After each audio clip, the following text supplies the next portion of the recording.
Breaking news చూస్తున్నాం. భద్రాద్రి కొత్తగూడెం జిల్లాలో minor బాలికపై జరిగిన లైంగిక దాడి ఘటన కలకలం రేపుతోంది. కొత్తగూడెం 2 టౌన్ పోలీస్ స్టేషన్ పరిధిలో చోటు చేసుకున్న ఈ ఘటనలో ముగ్గురు నిందితులు బాలికపై లైంగిక దాడికి పాల్పడగా వారికి సహకరించిన మరో ముగ్గురిపై పోలీసులు పోక్సో, అట్రాసిటీస్ చట్టాలతో పాటు ఇతర సెక్షన్ల కింద కేసు నమోదు చేశారు.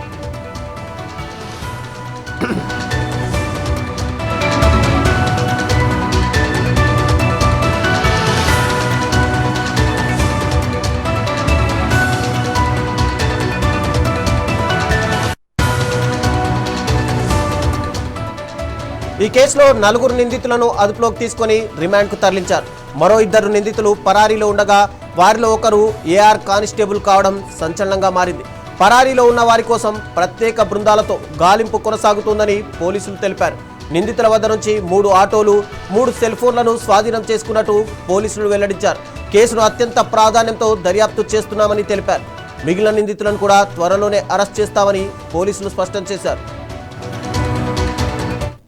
7/2026 నాడు సాయంత్రం 2 టౌన్ పోలీస్ స్టేషన్ లో మైనర్ బాలిక పైన ఒక ముగ్గురు వ్యక్తులు ఒకరి తర్వాత ఒకరు అయిష్టంగా మానభంగం చేశారని చెప్పి కేసు నమోదైంది. అట్టి కేసులో ఈ రోజు మాకు ఇన్ఫర్మేషన్ పై మేము మా యొక్క ఎస్ఐ గారు, సిఐ గారు మేమందరం కలిసి మన రామారం రూట్ లో ఉన్న సమ్మక్క గద్దెల దగ్గర ఒక టీం ఉన్నది, ఆటోలతో ఉండాలని చెప్పి ఇన్ఫర్మేషన్ అక్కడ పోయి సమ్మక్క గద్దెలకు ఒక 100 గజాలు 150 గజాల దూరంలో reserve forest, Ambedkar reserve forest దాంట్లో ఒక 3 ఆటోలు, ఒక 4 వ్యక్తులు కలిగి ఉన్నారు. బోర్ది రామకృష్ణ, విజయేందర్, మహేష్, నవీన్, గణేష్ అనే వ్యక్తులు ఉన్నారు. ప్రధానంగా ఈ రామకృష్ణ అనే అతను ఈ మైనర్ బాలికను నేను ప్రేమిస్తాను అని చెప్పి గత 2-3 నెలల నుంచి వెంటబడి ఆమె పైన ట్యాగు సెక్సువల్ కోరిక తీర్చుకోవాలని చెప్పి ఒక దానికి వీళ్ళందరూ కూడా సహకరించారు. వీళ్ళంతా కూడా ఒకే కులస్తులు, దగ్గరగా బంధువులు అవుతారు, ఒకే అడ్డ మీద ఆటో దొరుకుతారు. ఈ క్రమంలో వీళ్ళంతా ప్లాన్ చేసుకుని మొదటగా రామకృష్ణ ఈ నవీన్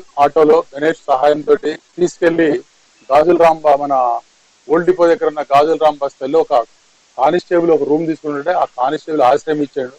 ఆ రూమ్ లో ఒక మంచం పైన మానభంగం చేయడం జరిగింది. ఆ తర్వాత సదరు విషయాన్ని వచ్చి వీళ్ళ ఫ్రెండ్స్ అందరితో షేర్ చేసుకున్నారు.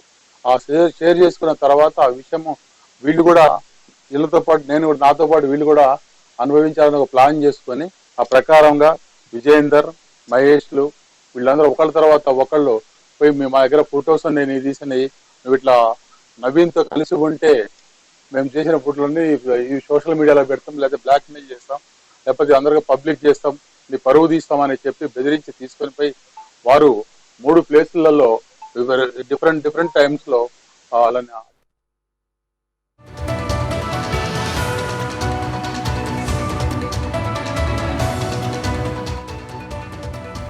ఇక ఇదే అంశానికి సంబంధించి మరింత సమాచారం మా ప్రతినిధి దేవేందర్ అందిస్తారు.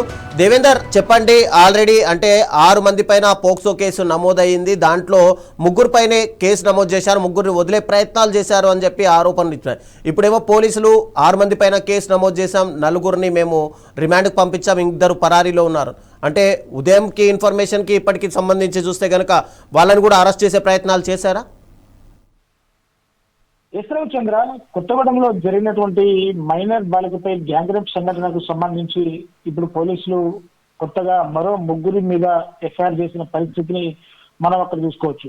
ముందు నుంచి కూడా కేవలం ఈ ఘటనలో 3 ఉన్నారని చెప్పేసి కూడా పోలీసులు చెప్పుకుంటూ వచ్చారు. కానీ ఆ 3 ఎవరైతే నిందితులు ఉన్నారో ఆ 3 నిందితుల తల్లిదండ్రులు వాళ్ళు 3 కాదు 6, కేవలం మా 3 పిల్లల మీదే మీరు ఎఫ్ఐఆర్ చేయడం ఏంటి, మిగతా 3 ఏమైపోయారని చెప్పేసి కూడా ఆ 3 నిందితుల యొక్క తల్లిదండ్రులు పట్టుబట్టారు. అలాగే ఈ మైనర్ బాలిక తల్లి ఎవరైతే ఉందో ఈ తల్లి కూడా ఆ మొత్తం 6 నిందితుల్ని మీరు ఖచ్చితంగా శిక్షించాలి, 6 మీద ఎఫ్ఐఆర్ ఫైల్ చేయాలంటూ కూడా వాళ్ళు భద్రాద్రి కొత్తగూడెం జిల్లా కొత్తగూడెం 2 టౌన్ పరిధిలోని గరీబ్పేటలో ఈ ఘటన జరిగింది. వాళ్ళు పోలీస్ స్టేషన్ ముందు కూడా తీవ్ర ఆందోళన వ్యక్తం చేశారు. చివరికి ఆ కొత్తగూడెం డిఎస్పీ ఆదినారాయణ సమక్షంలో మళ్ళీ సీన్ రీకన్స్ట్రక్షన్ చేశారు.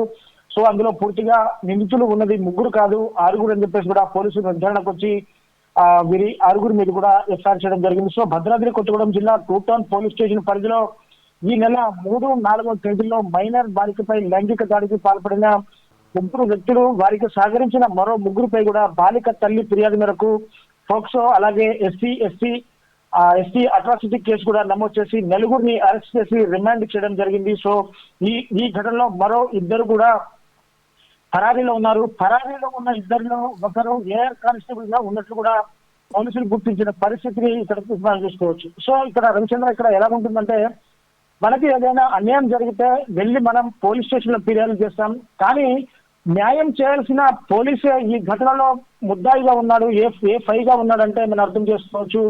వ్యవస్థ ఏ విధంగా చిన్న భిన్నం అవుతుందో మనం కూడా చూసుకోవచ్చు. అంటే ఆ సమాజంలో మైనర్ బాలికలకు కావచ్చు, అలాగే వేరే ఏ ఘటనలో అయినా రక్షణ ఇవ్వాల్సిన పోలీసే ఈ బాలికపై లైంగిక దాడి చేసిన ఘటనలో ఏ ఫైగా ఉన్నాడంటే సమాజం ఎడిపోతుందో కూడా మనం ఒకసారిగా అర్థం చేసుకున్న పరిస్థితి మనం చూసుకోవచ్చు. సో వీరిద్దరి నుంచి కూడా ఈ నిందితుల నుంచి కూడా 3 ఆటోలు 3 సెల్ ఫోన్లు కూడా స్వాధీనం చేసుకొని వీళ్ళని రిమాండ్ కి పంపించడం జరిగింది. సో పూర్తిగా బాధితురాలు అలాగే కుటుంబ సభ్యుల ఫిర్యాదు మేరకు కేసు నమోదు చేసుకుని ప్రత్యేక బృందాలతో దర్యాప్తు చేపట్టి 6 నిందితులు గుర్తించారు. వారిలో గరీపేటకు చెందిన A1 నిందితుడు రామకృష్ణ, ఆ బాలికకు ప్రేమ పేరుతో ఆ బాలికను లోబర్చుకొని A4 నిందితుడు జాలే నవీన్ అలాగే A5 గణేష్ సహకారంతో 3వ తారీఖున తన ఆటోలో కొత్తగూడెం నుంచి ఆటో బస్ డిపో ఏరియాలో ఉన్న తన బావ ఎవరైతే A6 ఉన్నాడో, అంటే ఇతను A6 అంటే అక్యూజ్డ్